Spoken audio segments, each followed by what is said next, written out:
putain de page. C'est parti. L'apogée des Trente Glorieuses. Jusqu'à la fin des années 50, on voit émerger une société de consommation concernant l'aspect social. Climat de prospérité, monde moderne qui émerge, la croissance, préoccupation première de l'État. On opère le redressement d'une nation après la Seconde Guerre mondiale. Terrible, qui a décuplé le nombre de dégâts matériels et de destruction. Consommation, État-province, paix mondiale, France. 1945, ministère de la Reconstruction et de l'Urbanisme. Construction et urbanisme, question de la ville, plan d'urbanisme. Aménagement du territoire, nouveau en France, vue d'ensemble, planification avec l'aide des États-Unis. Le plan de Marshall. Architecture du pays, Paris et le désert français de J.F. Gravier. 1949, direction de l'aménagement du territoire, décentralisation industrielle, emploi, travail, salaire, pouvoir d'achat. Rénovation agricole, alimentation des populations, équipement touristique, loisirs, organisation culturelle, renforcer les métropoles. Renforcement du pouvoir des régions, on pense mieux la répartition des richesses, les outils de production, 1950, comité d'expansion régionale, avenir, stratégie, 1955, programme d'action des régionales, plus société de développement régional, 1956, donc juste avant c'était 1955, là c'est 1956, 22 régions programme d'action que l'État est censé mettre en œuvre. Urbanisme, on est un peu dans le flou, grand plan qui relève de la tradition de l'entre-deux-guerres, comme le plan Grébert en 1933. Trois grands plans lui succèdent. Le plan Grébert, G-R-E-B-E-R, en 1931-1940, Jacques Grébert. Le plan Baudouin, en 1941-1944, Eugène Baudouin, appelé à Marseille pour établir un nouveau plan, sorte d'osmanisation de Marseille, très autoritaire, et le plan Meyer-Heine, donc Meyer, M-E-Y-E-R, espace H-E-I-N-E, 1944-1949. Georges Meyer-Heine, échelle du Sud-Est, propose un autre plan de Marseille, plus souple, étudié en fonction des réalités. Grande préoccupation pour la nature, périmètre d'agglomération qui arrête l'urbanisation de manière fixe. On entre dans la destinée des années 60, accélération, renforcement très fort de la politique de l'État, rationalisation des moyens, nouvelles échelles, croissance de 6%, optimisation incroyable, la décennie la plus chouette de tout le siècle. Il a vraiment écrit ça. On pense que les guerres sont finies, croyance dans le progrès très forte. Joie. En 1958, début de la Ve République. Nouveau contexte politique et institutionnel. Général de Gaulle, militaire, arrive au pouvoir. Il a mis la France dans le camp des vainqueurs contre le régime de Vichy. A le pouvoir officiel français, contribue à la libération de la France, domine les représentations qu'on a de cette après-guerre. Les Trente Glorieuses, associées à l'époque gaulienne, se terminent en 1969. Reprise en main globale de l'État, ambition politique et volontariste légendaire. Le gaullisme, art de gouverner cette France, nécessité de redresser le pays. Inscrire la France dans le concret des nations, dans le concert des nations modernes. Contexte de guerre froide, non-alignement de la France par rapport aux États-Unis, indépendance, naissance de l'Europe économique. Puissance économique, croyance et modernisation, réforme institutionnelle, on arrête les républiques parlementaires. Quatrième, le président du Conseil et l'Assemblée, exécutif, président élu au suffrage universel, s'incarne de manière très forte dans la puissance du chef de l'État, nomme le Premier ministre qui nomme le gouvernement, chef des armées, pouvoir considérable qui établit une forme de confiance entre le peuple et le président. Dynamique d'action qui se définit très vite, démarre par la mise en place de structures, de rénovation et de structures qui contrôlent la question de l'urbanisme et de la construction. Ministère de la Construction, MRU, Pierre Sudreau, S-U-D-R-A-U, E-A-U, série de mesures d'encadrement mises en place, équiper et rénover les cités, rééquilibrer la France, conception d'ensemble et de l'urbanisme et de l'aménagement du territoire. Il faut engager un véritable urbanisme opérationnel. Pierre Sudreau. Grand 1, le logement. On passe à une vitesse supérieure avec les grands ensembles. Il y a deux problèmes. On n'a pas encore construit assez, il faut atteindre les 3 millions de logements, et on a une vague de critiques des grands ensembles qui émergent dans la décennie des années 50. Sarcelles, difficulté de vivre, commence à apparaître. Conçu trop hâtivement, il manque des équipements, écoles, commerces, activités de proximité, crèches, etc. Effet d'enclavement, sarcellite, mal des grands ensembles. On cherche de nouveaux modes d'intervention. Améliorer la productivité et la qualité. 1957, la grille du pont, grille d'équipement d'un grand ensemble d'habitations, aider les acteurs qui planifient et financent. Les ZUP, zones d'urbanisation prioritaire. 6 opérations plus 2, sans logement doivent être rassemblés avec d'autres pour assembler le foncier. Les terrains plus grands, financement coordonné, concentration, on fabrique des espaces de villes neuves qui contiendraient des équipements. Plan, plan riche en termes de diversité typologique, architecte en chef, chef d'orchestre, 200 ZUP construites à peu près, mais erreur considérable, très chère à la politique de l'État, pire que les grands ensembles. Cette idée de concentrer amène l'idée de la densité. ZUP de Fontenay, par exemple, en 1958, construite à un quart d'heure seulement dans ce qui avait été pensé. La ZUP d'Argenteuil et la ZUP de Bagnolet-sur-Cèze, 1957-1959, Georges Candilis, considérée comme une des ZUP les plus réussies, grand espace, vide au centre, fluidité. Exemple de la ZUP du Mirail, 1952-1969, Candilis, Toulouse. L'architecte très théorique projette une ville idéale avec des grandes barres qui correspond à l'homme moderne, totalement rejeté par ses habitants, en partie détruit aujourd'hui. ZRU, zone de rénovation urbaine.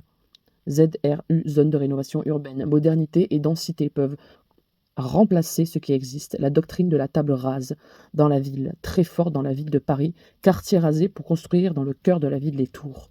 Image de modernité portée par ces formes-là. Le 13e arrondissement, front de scène, critique très forte. Grand 2, l'urbanisme. PUD, plan d'urbanisme directeur. Le plan Meyer-N trace les voies et y dessine comme une matière urbaine, une forme urbaine. Les PUD organisent un schéma, zonage, on fixe des orientations, des densités, principes auxquels pourront s'adapter les solutions différentes partout. Souplesse recherchée, plus réaliste que le plan de l'entre-deux-guerres, réaliste, mais perte de la pensée et de la forme urbaine. PADOG, plan d'aménagement directeur de la région parisienne. Grand 3, aménagement du territoire. Action qui caractérise la décennie des années 60 de Gaulle est là. Il s'implique partout. Structures nouvelles qui se mettent en place. Modernisation, extension, croissance. 1960, CIAT, Comité interministériel d'aménagement du territoire. Conseil des ministres spécifiquement dédié à l'aménagement du territoire. Il décide des mesures. 1963, DATAR, Délégation à l'aménagement du territoire et à l'action régionale. Olivier Guichard, équipe réduite de techniciens qui mettent en place les décisions du CIAT, donc du Comité interministériel d'aménagement du territoire, porte la philosophie de l'aménagement. Sur le terrain, on a le relais, les agents spécialisés sur certains projets, commissariats centraux agricoles, mission d'aménagement à l'échelle régionale, établissement public d'aménagement. Méthodologie du progrès, idéologie commune à tous, on agit pour le redressement du pays, évolution, dimension la plus scientifique, rationnelle, incontestable possible, économie, géométrie, statistique. INSEE mesure sur le réel, en donne les chiffres, équilibre entre les métropoles gérées par Paris, Lille, Nancy, Strasbourg, Nantes, Lyon, Bordeaux, Toulouse et Marseille, et les autres métropoles. Effet structurant, levée d'aménagement. Les transports, infrastructures, désenclaver les régions périphériques. L'industrie engendre la prospérité sociale et économique, moteur principal, fabrique une richesse. Agriculture, modernisation, enjeu fondamental. Nourrir le pays, énorme effort fait dessus. Les métropoles, armature urbaine, qui structure l'idéal. Polycentrisme, avec une hiérarchie entre les centres, Paris et capitale régionale, qui reproduisent le même schéma qu'elle autour d'elle, aire métropolitaine. Encadrer la croissance. Jacques Tati, la croissance est là. Il suffit de l'encadrer. Le discours global est celui de la croissance. Regard critique, mis au second plan, étouffé. Grand A, transport. Amplification des échelles d'intervention. Les rêves et les choses se réalisent. La communication et le désenclavement des régions. Le rail, chemin de fer, a déjà fait beaucoup de travail. Tout est déjà quasiment électrifié. Question de la vitesse, plus rapide, plus efficace. Le train Mistral, qui dessert la grande ligne du Sud, roule à plus de 100 km/h. Jean Bertin, Bertin, ingénieur, propose l'aérotrain en 1957 et jusqu'en 1966. Le monorail fonctionne sur coussin d'air. La vitesse le fait décoller très légèrement. Le train atteint 440 km/h, fait beaucoup de bruit. Réacteur d'avion. Le niveau d'économie est incroyable. Le monorail est suspendu, économie considérable sur la construction des lignes. Bas coût que propose le système, complètement bloqué par la SNCF, démonstrative de la lourdeur qu'on avait de la modernité. Les autoroutes commencent vraiment comme certaines lenteurs. La mobilisation du sol est considérable. Un siècle entier pour faire un réseau national programmé avant De Gaulle. Instauration des sociétés Société d'économie mixte, SEM, l'État ne paye pas tout, péages apparaissent. L'autoroute de l'Est-Rail, donc L'-E-S-T-E-R-E-L, Escota, E-S-C-O-T-A, 1956-1960. Estrel et la Côte d'Azur. Investissement accéléré dans les années 60, 200 km d'autoroutes par an créés. En 1970, il y a 11 025 km, 1125 km d'autoroutes. En 1980, il y en a 4 700 km. En 1990, il y a 7 215 km. Et dans les années 2000, il y a 11 000 km. Passage spectaculaire en Auvergne. Choix du tout automobile. Voiture très privilégiée. Envisager l'éventualité où chaque ménage dispose d'une voiture. Comment faire? Place à l'automobile. Fabriquer des sous-sols, des parkings. Automobile vecteur de la modernité. Paris, ville moderne. Ville modèle, s'équipe d'un périphérique très spectaculaire, encercle le Paris intramuros. Les ports, compagnie de chemin de fer, transporter les caisses dans des boîtes plus grosses transportées par des bateaux. Le secteur de transport général, routier et maritime comprend qu'il faut normaliser cette boîte. McLean, M-C-L-I-N-E, considéré comme l'inventeur des containers. Début du roll-on, roll-off, les automobilistes sortent des bateaux par des ouvertures percées dans la coque. Le port devient un lieu simplifié, une chaussée toute direction, selon Rainer Banham, B-A-N-H-A-M. Transformation de paysage, les ports deviennent des lieux illisibles, car les transports se font rapidement. Le port apparaît vide, mais fonctionne très bien. Aéroports, grands aéroports internationaux apparaissent. Transport très cher pour la marchandise. Les passagers permettent d'aller très vite d'un continent à l'autre.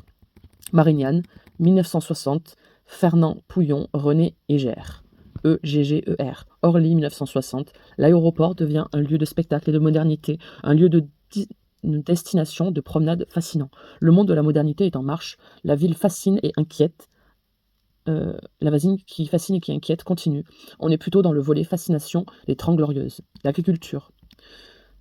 Autre grand secteur d'action, lieu de discrétion par rapport au spectacle de la modernité, mais est là, et ce que fait la plus grande transformation, le volet fondamental, grande préoccupation, comment nourrir la population, irrigation, penser les formes industrielles de la modernisation, faire en sorte que l'agriculture rentre dans une économie de marché, entreprise, le paysan est un chef d'entreprise, doit changer d'échelle. Remembrement, reconfigurer tout le parcellaire, exproprier les gens et les remettre sur des parcelles rationalisées. Économie d'échelle, grande dimension, productivité, produit d'une certaine euphorie dans le monde de l'agriculture. Avenir, modernisation, outils, traceurs. Mais cette restructuration bute sur les territoires qui ne s'adaptent pas à ça. On lamine les savoirs, les territoires agricoles qui viennent de périodes plus ancestrales, très violents. On efface l'histoire et le territoire. Conflit très dur, ce monde entraîne l'exode rural. Certaines exploitations sont fermées et abandonnées pour être données au plus fort, croissance dans les villes. Le monde rural entre dans un lent déclin, très paradoxal, déclin de la paysannerie traditionnelle et essor de l'agriculture industrielle. Déruralisation, déprises agricoles deviennent un problème car le paysan se révolte, n'accepte pas la modernisation telle qu'elle est proposée. On les regarde de très haut avec condescendance. Le remembrement est promu. Société d'aménagement foncier des équipements ruraux. SAFER. Très important. On va vers des plans d'aménagement ruraux plus sensibles aux localités. Paradoxe, industrialisé, l'agriculture, mais les territoires sont tous différents. Il faut les observer de très près. Identité locale, politique agricole commune pèse et contredit dans les anciennes politiques alimentation globale lutte. C'est un grand problème qui commence dans les 30 glorieuses. Les parcs nationaux et régionaux se développent dans les années 60 et beaucoup plus dans les années 70. Protection de la nature pour les grandes zones. C'est l'industrie. La politique d'aménagement industriel, les moteurs sont les moteurs de la prospérité, de l'équité sociale, précèdent le temps des délocalisations. L'industrie lourde est vitale et fondamentale pour faire tourner cette société. L'État se doit de la distribuer sur tout le territoire. Datar, 2 niveaux de politique, répartition, distribution et décret. Grand projet, pôle de développement industriel et grand investissement d'espace industriel spectaculaire. La politique initiative, prime de développement, incitation au développement, tout l'ouest de la France est considéré comme sous-développé. Prime pour industrialiser le territoire. Construction de zones industrielles créées de toutes pièces pour y accueillir tout un ensemble d'entreprises. Activités, zones d'activité. Forme urbaine incroyable fabriquée. Macro-tissu urbain, échelle énorme, tissu cyclopéen fabriqué, numérisation galopante d'aujourd'hui transforme beaucoup de systèmes. Limite de ce système, la ville moderne se constitue dans l'horizontalité pour les activités, le travail, et dans la verticalité pour le logement. Sujet de réflexion pour la conception de ce territoire. Datar, pôle de développement, institut portuaire, dimension puissante, traitement des matières premières, sidérurgie et pétrochimie dans les grands complexes industrialo-portuaires, amener la sidérurgie vers les ports pour que la matière première vienne par la mer d'autres territoires, puisqu'on n'en a plus en France, faire l'industrie sur l'eau, mise en place de la containerisation, aide, réforme des ports, se joue à ce moment-là. Les trois grands pôles industrialo-portuaires, Dunkerque, la Manche, Atlantique, flux mondiaux, Le Havre, container, Fos-sur-Mer, Méditerranée, autres flux mondiaux, le canal de Suez, arrivée du pétrole. On projette une énorme plateforme industrialo-portuaire. L'État se met à diriger les grands ports commerciaux. Les villes portuaires ne décident plus. Ambition considérable, transformation territoriale. Fos-sur-Mer est toujours en extinction aujourd'hui. Recherche d'équilibre avec la nature présente sur le site. Le progrès effréné n'est plus possible aujourd'hui. Le port est très éloigné. Le nucléaire, indépendance du pétrole, concentration de centrales nucléaires en France par rapport à l'Europe, indépendance militaire, la bombe atomique. Le monde s'équipe d'une arme capable de détruire de manière massive. La grande cause de la fin des Trente Glorieuses est la crise économique, la crise pétrolière, la part environnementale commence à émerger.